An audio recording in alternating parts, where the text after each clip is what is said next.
Mire, en el inicio, o sea, bueno, en lo que comentaba anteriormente en su exposición, pues hablaba de que, bueno, y lo ha reiterado en varias ocasiones, de la complejidad, que nadie cuestiona y que nadie duda.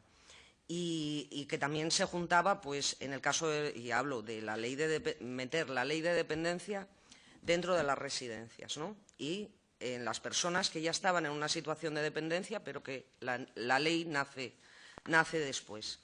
Y sí es cierto que ya partíamos y que además hoy, justamente esta mañana, por comparecientes que estuvieron en anteriores legislaturas, veníamos también de un descontrol ya de las liquidaciones sin existir la ley de dependencia. Llega la ley de dependencia y, desde luego, es muchísimo más complejo.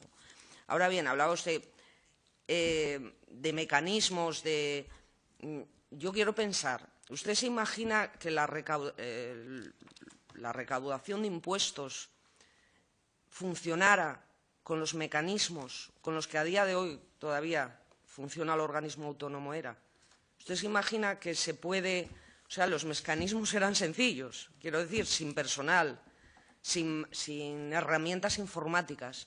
O sea, ¿cómo a nivel de impuestos no se ha perdido nada? Y si se pierde, se revisa y no se esperan justo los 4 años para revisar y está vivo el procedimiento administrativo a la hora de intentar recuperar. Y como en un organismo autónomo que además nacía poco a poco, que había que, lógicamente, incorporar esta ley, que era mucha ley, pero ¿cómo que no? O sea, esa diferencia de mecanismos y de recursos, siendo un organismo público y que para encima daba la atención que daba asistencial a personas mayores y con problemas incluso mucho mayores de compresión y demás, dada su discapacidad o las diferentes que había. ¿No cree que podíamos aspirar a ese nivel de funcionamiento? Digo. Sí, y además yo creo que ahí está la clave. Y nosotros, y digo nosotros no, sería una Pilar, que ya había estado, y además que Pilar tenía una visión mucho más global, y a lo mejor no tan localismo. Quiero decir, ella ya venía de ver la ley de otra manera, y desde arriba, que a veces hay que separarse un poco del territorio. Nosotros entendíamos que el ERA no podía ser el organismo que decidiera el acceso del residente. Por todo eso y por más. Por todo eso y por más. Por eso la propia Dirección General, que sí creó un servicio de prestaciones. Mire, yo, por ejemplo, lo primero que hice cuando llegué a la Dirección General fue preguntar por el primer economista de la Dirección General. No había economistas. Y yo traje, a mi jefe de servicio era economista. Yo traje, bueno, por los mecanismos que marca la ley, quiero decir, no lo traje de casa, un funcionario que venía de la Consejería de Economía. Por cierto, después me tocó un chaval que para encima tenía, pues oye, una vena social importante, que eso ayudó, pero era economista, quiero decir. Y estuvo en la sindicatura de cuentas y José Luis era economista. Entonces, ¿qué digo con esto? Nosotros entendíamos que el ERA tenía que coger las competencias de la organización, la creación, organización, seguimiento, control de la asistencia, de la planificación de plazas, todo eso, no del acceso. El acceso, la Dirección General. ¿Por qué digo la Dirección General? Porque eran los que teníamos los equipos territoriales, 8 equipos territoriales, los que teníamos que tener el conocimiento de cuántas plazas había en el territorio, quién pagaba, quién no poco pagaba. Sí es verdad que dices tú, todo lo anterior, claro, es verdad, todo lo anterior, pero como usted bien decía, todo lo anterior fue creándose poco a poco y se creó y se hizo mucho, mucho. Pero hubo un momento que tuvimos una herramienta poderosísima, que es decir, oiga, vamos a poner el freno. Es que los usuarios tienen que entrar por esta vía.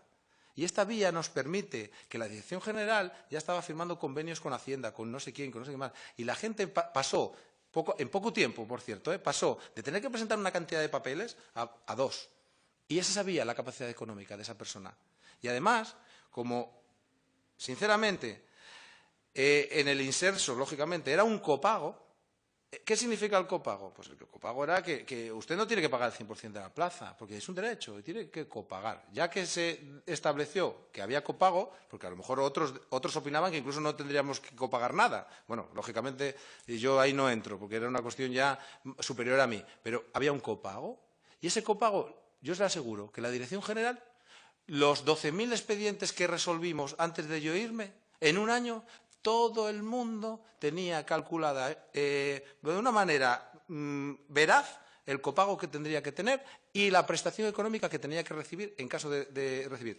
Y cuando el técnico del equipo territorial en la comisión se sentaba con la familia o con el usuario para el PIA, tenían una hoja como esta y decía, mira, fulanito de tal, es usted de grado 2 y usted, si va a una residencia, tiene que copagar por su capacidad económica, que ya tenemos analizada, 400 euros. Si no, tal. Y prestación económica, si no tenemos servicio, o prestación familiar, si usted decide quedarse en el entorno familiar, le corresponde 250 euros.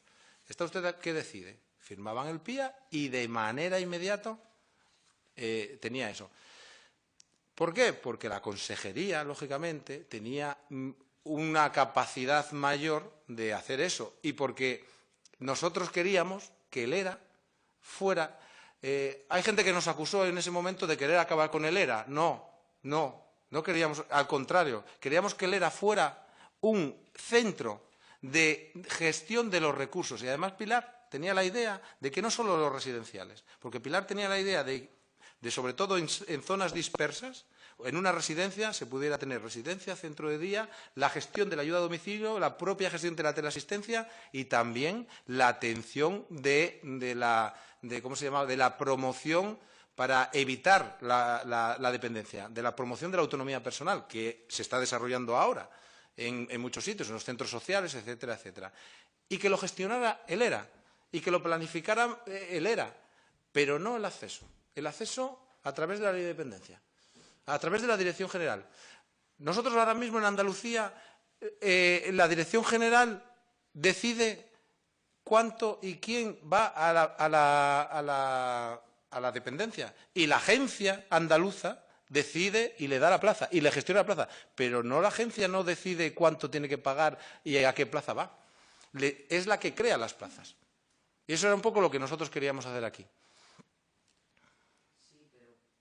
Sí, pero bueno, que realmente a mí me llama poderosamente la atención de la ley del anciano con sus virtudes y con sus defectos, pues como toda materia legislativa, que con tantísimos años, desde 1991, y que no hubo tampoco ni intento, o sea, ni disposición de cumplirla, ni disposición de modificarla. Quiero decir que también podía haber sido, además, en la vía que en cierta, vamos, con matices, pero comparto incluso cómo lo... Con matices, tiene razón, porque yo no quiero decir que no tendría que haber válidos en las residencias, ¿eh? Claro, no lo quiero decir. Bueno, pero sí, bueno, sería además un desarrollo a lo mejor demasiado largo, que yo sé que podemos tener un entendimiento. Pero ya una última cosa. Efectivamente llega lo de la dualidad, se da una dualidad con la ley de dependencia, pues para el cobro, ¿no? y de residentes que tenían situación de dependencia, que bien decía usted antes, ya había personas en situación de dependencia y había que valorarlas, porque lógicamente sin el PIA no se iba a empezar a aplicar la prestación a la que tuviera derecho. Y también es cierto que sí que había valoraciones iniciales que no tenían que ver con el PIA, pero que sí daban datos para saber, cuando hacía usted referencia, que es que no sabíamos cuántos teníamos del grado 3. En el ERA se llevaban haciendo valoraciones, no de dependencia como tal, porque no existía, pero sí se hacían de otro tipo de valoraciones que al parecer tampoco trascendían a la consejería, que fíjese que hubiera sido un dato súper interesante para ir más, digamos, más eficazmente hacia las personas que tuvieran el derecho o empezar por los más tal. Y decía usted antes que le tocó lo de la ejecución y el desarrollo de la ley, ya sé que por un muy corto periodo de tiempo, y solamente le quería preguntar si tuvo usted conocimiento en ese desarrollo de la ley y en el caso de los usuarios, de los que ya eran residentes en el ERA cuando ya llevaban con anterioridad ingresados desde antes de la ley, cuando se hace esa dualidad de doble contrato, por así decir, y se modifica precisamente una vez que obtienen el PIA y demás, tiene conocimiento de cómo se hacía bueno, posteriormente hemos sabido que algunos de estos contratos se hicieron a través de huella digital con personas que estaban en una situación de dependencia, incluso sin facultades mentales, a lo mejor, o sea, con la capacidad suficiente como para contratar.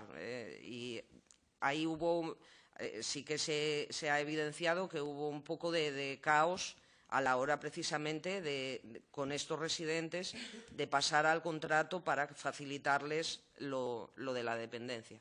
¿Usted tuvo o pudo tener conocimiento de cómo se llega, o sea, cómo se dan las instrucciones de a estos residentes cámbienles ustedes el contrato porque pasan a ser dependientes y tienen otro tipo de prestación y, desde luego, el derecho, ¿no?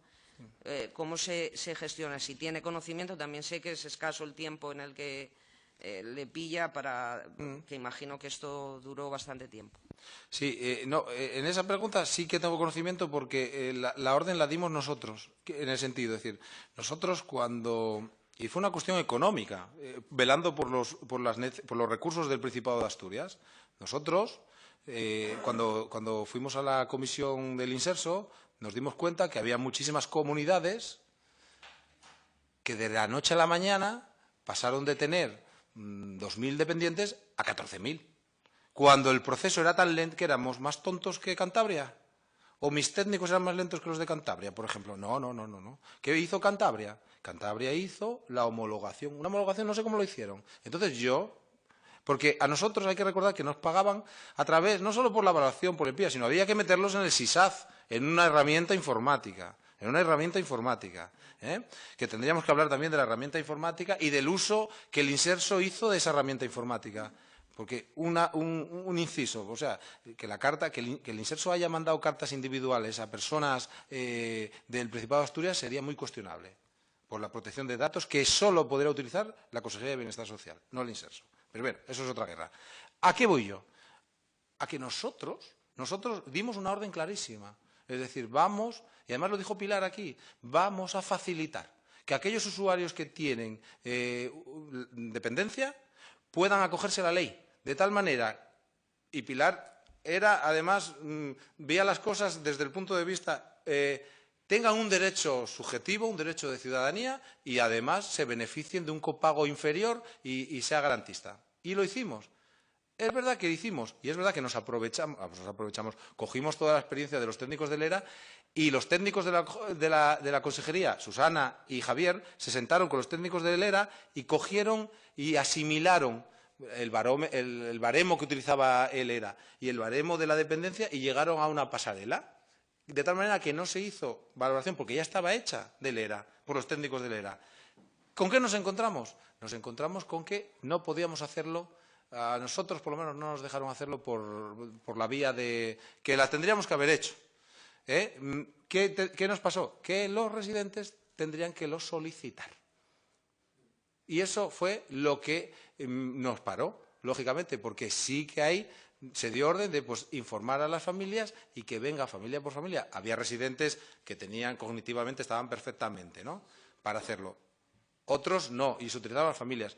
Yo desconozco.